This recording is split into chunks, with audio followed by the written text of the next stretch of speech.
90% से ज्यादा नौजवान आज घर बैठा, उसके हाथ में नौकरी और रोजगार नहीं है। तो सरकार क्या कर रही है? ये सरकार बताए कि आखिरकार 46 में 56 वाली कहानी क्या है, लेकिन 46 में 56 वाली कहानी नहीं पता लग पा रही कि अब बच्चे, सोचो बच्चों को आप वॉर जोन में भेज रहे हैं, यही आपके पास रोजगार के अवसर है, आप बच्चों को वॉर जोन में भेज रहे हैं। विश्व की 5वीं अर्थव्यवस्था, लेकिन 80 करोड़ जनता को 5 किलो राशन पर निर्भर है। विश्व की 5वीं अर्थव्यवस्था, लेकिन किसान की बोरी में से 5 किलो की चोरी जारी है।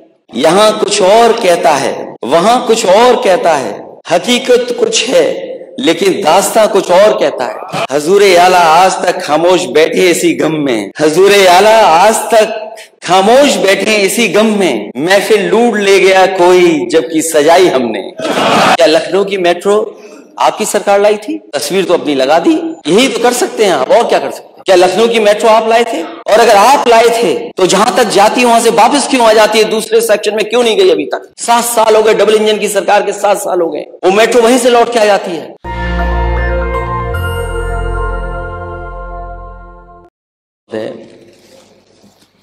बजट तो है ही अपना, लेकिन बजट के साथ साथ कुछ अच्छी बातें भी दिखाई दे रही हैं, और वो अच्छी बातें वो भी हैं जो समाजवादियों से इन्होंने चुरा करके अपने बजट में शामिल की हैं। शुरू करने से पहले, अध्यक्ष महोदय, शुरू करने से पहले शेर कोई भी अब उनके मुंह से अच्छे ही नहीं लगते। शेर कोई भी अब उनके मुंह से अच्छे नहीं लगते, 46 में 56 की जो बात है करते।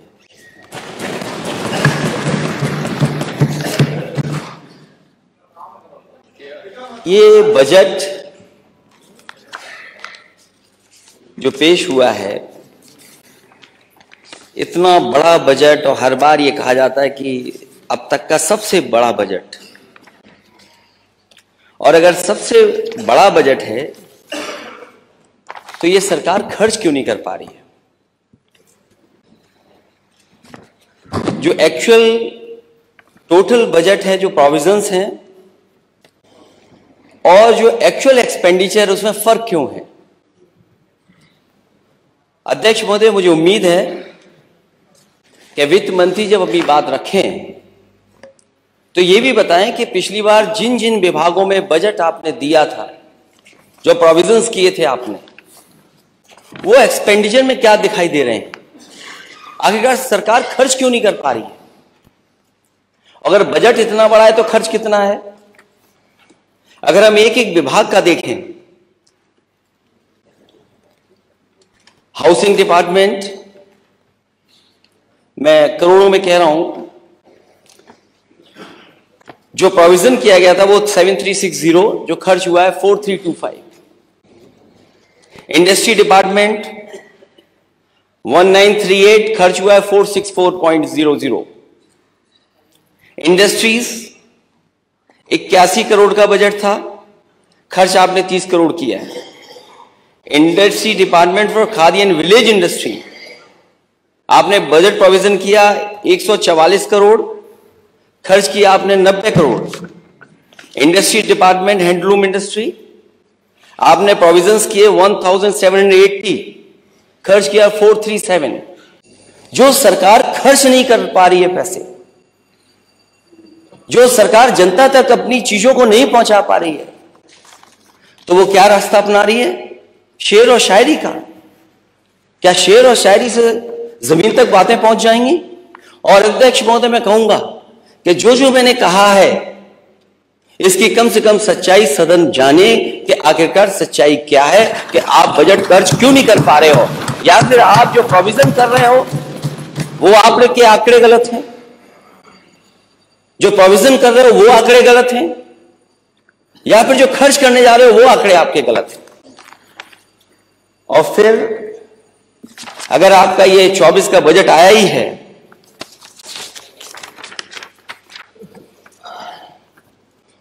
तो मैंने पहले भी कहा, फिर कहता हूं मैं, यूपी का बजट चाहे 7 करोड़ का हो या 8 लाख करोड़ का हो, सवाल यही रहेगा कि 90% जनता के लिए उसमें क्या है। दरअसल भारतीय जनता पार्टी की नीति आम जनता के लिए नहीं है। वो 10% संपन्न लोगों के लिए 90% बजट रखती है और 90% जरूरतमंद जनता के लिए, केवल नापात्र के लिए 10% बजट रखती है। उत्तर प्रदेश की सरकार जैसा पहले आंकड़ों में आप उलझा रहे हैं, हमें आंकड़ों में न उलझाए, सीधी सीधी ये बात बताए कि इस बजट से महंगाई से कितनी राहत मिलेगी। इस बजट में जहां जगह जगह आपने कहा है कि नौकरी और रोजगार मिलेंगे, कितने युवाओं को रोजगार मिला है और मिलेगा। सही में अपराध और भ्रष्टाचार कम करने के उपाय पर कितना खर्च किया जाएगा। मंदी और जीएसटी की मार झेल रहे काम, कारोबार और दुकानदारी को बढ़ावा देने के लिए क्या प्रावधान है आपके पास। और क्या इस बजट में किसान की बोरी की चोरी रुकेगी या नहीं, फसल का सही दाम व किसानों की आय दोगुनी होगी या नहीं। और ये फसल की आय दोगुनी का नारा अध्यक्ष महोदय विपक्ष का नहीं है, ये सत्ता में बैठे हुए लोग उनका है, दिल्ली से लेकर के लखनऊ वालों का है, डबल इंजन की सरकार वालों का है। अगर 7 लाख और 8 लाख करोड़ का ये बजट है तो सरकार कम से कम ये स्पष्ट करे, क्योंकि इसके बाद हम लोग को चुनाव में भी जाना है, क्या किसानों की आय दोगुनी होगी या नहीं होगी। मजदूर श्रमिकों के मेहनत की सही कीमत इस बजट से मिलेगी या नहीं मिलेगी। कर्मचारियों को पुरानी पेंशन मिलेगी या नहीं मिलेगी। अच्छी दवाई, अच्छी पढ़ाई के लिए कितना आवंटन है। और यह भी सच है कि अभी तक जितने भी बिजली के कारखाने लगाए गए थे वो अभी पूरी क्षमता पर नहीं चल पा रहे हैं। और जो प्लांट लग भी रहे थे, अगर वो आज लग गए होते तो उत्तर प्रदेश को सरप्लस बिजली होती, सस्ती बिजली होती। सरकार ये बताए कि बिजली के नए प्लांटों के लिए कितना बजट है, पानी घर पहुंचाने और शौचालयों को सुचारू रूप से चलाने की योजना के लिए दिखावटी प्रावधान कितने हैं। नई सड़कों को तो छोड़िए, बस इतना और बता दें कि सड़कों के गड्ढे भरने के बजट में कोई प्रावधान है या नहीं है। और कम से कम ये सरकार बताए कि पिछले 7 साल में गड्ढे को भरने के बहाने कितना पैसा इन्होंने खर्च किया है। और फिर हालांकि नेता सदन ने वो 2 लाइनें तो सुन ली होंगी,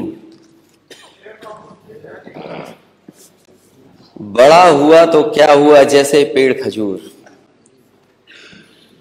बड़ा हुआ तो क्या हुआ जैसे पेड़ खजूर, पंछी को छाया नहीं फल लागे अति दूर। तो जब आप बजट इतना बड़ा दिखा रहे हैं, वो जमीन पे क्या दिख रहा है, जमीन पर कितना पहुंचा है। और झूठे दावों के दिखावटी प्रचार के लिए आपकी भाजपा सरकार ने कितना प्रावधान दिया है, कृपया इसकी मोटी फाइल जनता के सामने अलग से रखने का भी काम करें। क्योंकि आप $1 ट्रिलियन की इकोनॉमी का सपना देख रहे हैं। और देखिए, दिल्ली से जो खबर आती है वो $5 लाख ट्रिलियन इकोनॉमी का सपना दिखाया जाता है। और कई माननीय सदस्य इस बात को कहते हैं, और खासकर भारतीय जनता पार्टी के लोग, कि इतना खुशहाली और तरक्की हुई है कि विश्व की 5वीं अर्थव्यवस्था में हम लोग शामिल हो गए हैं। और अगर हम 5वीं अर्थव्यवस्था में शामिल हो गए हैं तो कुछ सवाल हमारे भी हैं विपक्ष के लोगों के। विश्व की 5वीं अर्थव्यवस्था, लेकिन 80 करोड़ जनता को 5 किलो राशन पर निर्भर है। विश्व की 5वीं अर्थव्यवस्था, लेकिन किसान की बोरी में से 5 किलो की चोरी जारी है। विश्व की 5वीं अर्थव्यवस्था, लेकिन अग्निवीर की भर्ती 5 साल के लिए भी नहीं। विश्व की 5वीं अर्थव्यवस्था, लेकिन किसानों को 5% भी लाभकारी मूल्य नहीं। विश्व की 5वीं अर्थव्यवस्था, लेकिन पुरानी पेंशन के लिए 5 पैसे भी नहीं। विश्व की 5वीं अर्थव्यवस्था, लेकिन युवाओं के लिए न तो कोई रोजगार और न 500 रुपए का बेरोजगारी भत्ता। विश्व की 5वीं अर्थव्यवस्था, लेकिन वरिष्ठ नागरिकों को रेल व दूसरे किराए में छूट के लिए 5% का भी बजट नहीं। तो ये कैसी 5वीं अर्थव्यवस्था में हम लोग शामिल हो रहे हैं? जो विश्व की 5 बड़ी अर्थव्यवस्थाएं, उनमें हम कहां शामिल हो रहे हैं? और फिर कई बार यह सवाल पूछा गया कि जो $1 ट्रिलियन इकोनॉमी का आप सपना दिखा रहे हो उत्तर प्रदेश की जनता को, उसके लिए रोड मैप क्या है आपका? केवल एक अमेरिकन कंपनी को हायर कर करके कई 100 करोड़ रुपए खर्च कर करके उस पर क्या $1 ट्रिलियन की इकोनॉमी को बना लेंगे आप? वो रोड मैप क्या है? और आज आपके स्टेट की जीडीपी क्या है? पिछली बार भी अध्यक्ष महोदय सवाल का जवाब नहीं मिला था कि अगर आपको $1 ट्रिलियन की इकोनॉमी बनानी है उत्तर प्रदेश की, तो उत्तर प्रदेश की ग्रोथ रेट क्या हो? हम कोई इधर उधर का सवाल नहीं पूछ रहे सरकार से अध्यक्ष महोदय, सीधा सीधा सवाल ये पूछ रहे हैं कि अगर आपको $1 ट्रिलियन की इकोनॉमी तक पहुंचना है, तो आप उसके लिए ग्रोथ रेट कितनी रखेंगे? और वो ग्रोथ रेट बनाने के लिए आपने क्या रोड मैप तैयार किया है? क्योंकि अध्यक्ष महोदय, वित्त मंत्री जी ने जो आखिरी में कुछ लाइनें कविता की लिखी थी,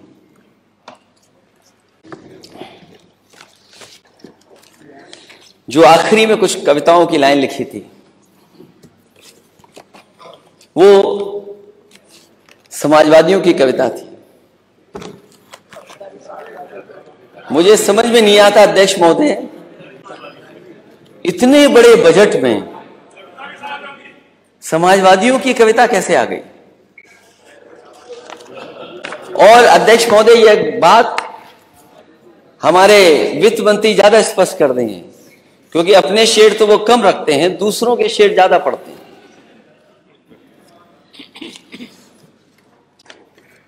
ये बात भी साफ होनी चाहिए अध्यक्ष महोदय। जो बजट में आखिरी लाइनें हैं आपकी, वो किसकी कविताएं थी? लाइनें किसकी है और किसके लिए कही गई थी? मुझे नहीं पता कि कौन किसके गांव का पता ढूंढ रहा था। हमें तो आपके गांव का पता ही नहीं पता।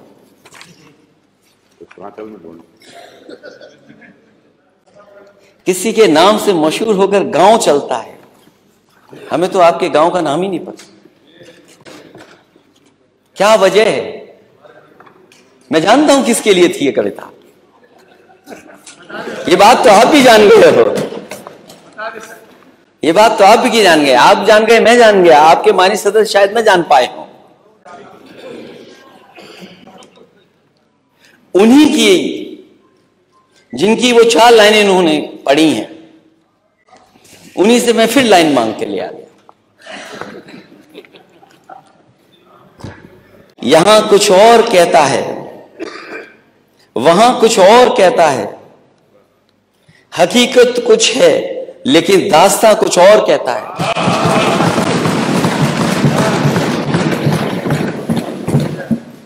यहां कुछ और कहता है, वहां कुछ और कहता है, हकीकत कुछ है लेकिन दास्तां कुछ और कहता है। कली से ताजगी फूलों से खुशबू हो गई गायब, कली से ताजगी फूलों से खुशबू हो गई गायब। चमन का हाल कुछ ऐसा कुछ है, बागवा कुछ और कहता है। कली से ताजगी, फूलों से खुशबू हो गई गायब, चमन का हाल कुछ है, बागवा कुछ और कहता है। अध्यक्ष महोदय,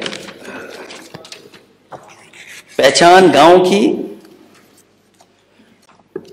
मुझे तो नहीं पता गांव किसके गांव की कहां है। एक गांव तो बहुत सबको जानते हैं, सब जानते हैं उस गांव को,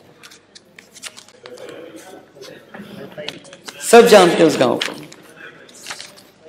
देखिए आप, यही तो लाइन में लिखा था, यही तो लाइन में लिखा था, यही तो कविता पढ़ी थी। और मैं दोबारा पढ़ देता हूं।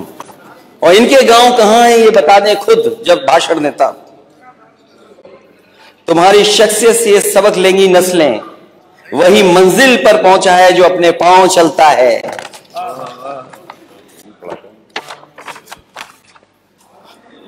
दुआ देते हैं कोई नाम तक भी खानदानों का,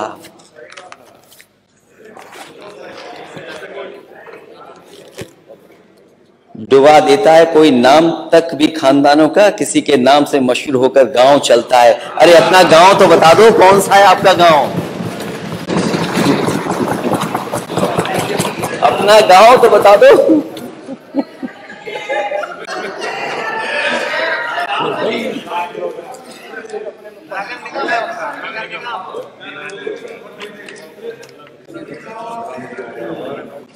तो अपने गांव की पहचान बनाओ। अगर सब अपने गांव की पहचान बनाएंगे तो उत्तर प्रदेश की तस्वीर कुछ और होगी। जो अपने गांव की पहचान नहीं बना सकते, जो अपनी गांव की पहचान नहीं बना सकते, वो किसी को पहचान भी नहीं दे सकते। बात खानदान तक पहुंची है तो खानदान बढ़ाने के लिए भी कुछ करना चाहिए।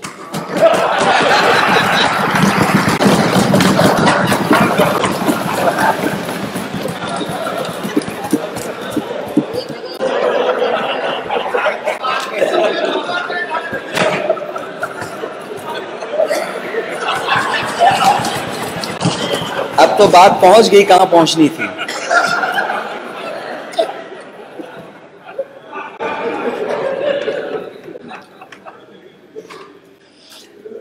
अध्यक्ष महोदय, गांव तो इन्होंने भी बनाए थे, गोद लिए थे। गांव तो गोद आपने भी लिए थे। उन गांवों का क्या हाल है जो गोद लिए गए थे?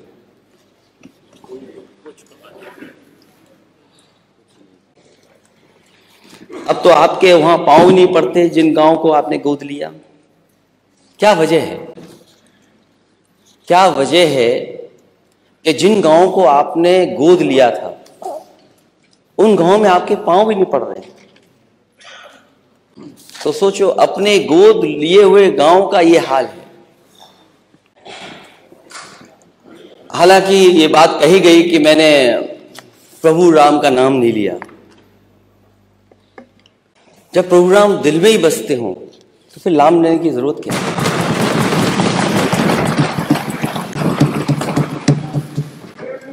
राम पहले भी थे, प्रभु राम आज भी हैं और प्रभु राम हमेशा रहेंगे। जब हम और आप नहीं थे, प्रभु राम तब भी थे, और जब हम और आप नहीं रहेंगे, प्रभु राम तब भी रहेंगे। इसलिए कहना कि आप प्रभु राम को लाए हैं, ऐसा कहकर के आप भगवान श्री राम का अपमान तो कर ही रहे हैं, साथ ही साथ धर्म को भी अपमानित कर रहे हैं। याद रखिए, प्रभु राम अजर हैं, अमर हैं और सबके हैं। प्रभु राम के नाम पर राजनीति करना बंद कीजिए। हालांकि अध्यक्ष महोदय, इस बात को कोई डिनाई नहीं कर सकता है कि सबसे ज्यादा तैयारी के लिए सदन के नेता ने न जाने कितनी ट्रिप लगाई होंगी, अनगिनत ट्रिप लगाई, और हर चीज को देखा उन्होंने। सड़क कैसी बनेगी, सड़क के नीचे तार कैसे जाएंगे, सीवर कैसे जाएंगे नीचे, पेड़ कौन से लगेंगे, लाइट कौन सी लगेगी, सब तैयारी में जुटे रहे। और जब भी मौका मिलता था भाग करके जाते थे देखने। वो गिनती तो मुझे नहीं पता अध्यक्ष महोदय, 70 बार वो गिनती तो मुझे नहीं पता अध्यक्ष महोदय, लेकिन कुछ गिनती तो होगी। 70 हो, 75 हो, 80 हो, 100 हो, जो भी हो, गिनती तो होगी। लेकिन खुशी की बात है कि स्वाभाविक है किसी आयोजन में अगर कोई अपनी जिम्मेदारी निभाए तो हमें उसके लिए उसको धन्यवाद देना चाहिए कि जिम्मेदारी निभा रहे हैं। वो जो लोग ताली बजा रहे हैं, हर लाइन पे ताली बजाना, और कोई चीज ऐसी नहीं है जो उन्होंने न छोड़ी हो, हर कोशिश की। और वो कोशिश मुझे, जब मैंने गवर्नेंस स्पीच पढ़ी तो गवर्नेंस स्पीच में मुझे देखने को मिला कि इस सरकार ने 31,000 करोड़ से ज्यादा पैसा खर्च किया अभी तक अयोध्या को सजाने के लिए। लेकिन जब पहली बार यात्रा हुई वहां पर दिल्ली वालों की, तो जिन्होंने इतनी तैयारी की थी वो किस नंबर की गाड़ी में बैठे थे। ये बातें मैं इसलिए नहीं बोलना चाहता हूं। मैं जानता हूं कि एक बार मैंने समाजवादी पूर्वांचल एक्सप्रेसवे का वीडियो ट्वीट कर दिया था, और वीडियो ट्वीट का असर यह हुआ कि नेता सदन के साथ दिल्ली वालों ने शूटिंग की थी, फोटो कौन सी अच्छी आएगी। वो मेरे से बेहतर नेता सदन जानते होंगे। तो ये बात मैं नहीं उठाना चाहता था, लेकिन क्या करूं, ताली बजवानी है। हजूरे आला आज तक खामोश बैठे इसी गम में, हजूरे आला आज तक खामोश बैठे इसी गम में, महफिल लूट ले गया कोई जबकि सजाई हमने।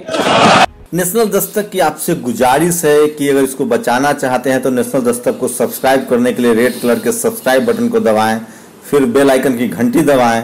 नेशनल दस्तक को बचाने के लिए बहुत जरूरी है कि हर खबर को शेयर करें, लाइक करें, कमेंट जरूर करें।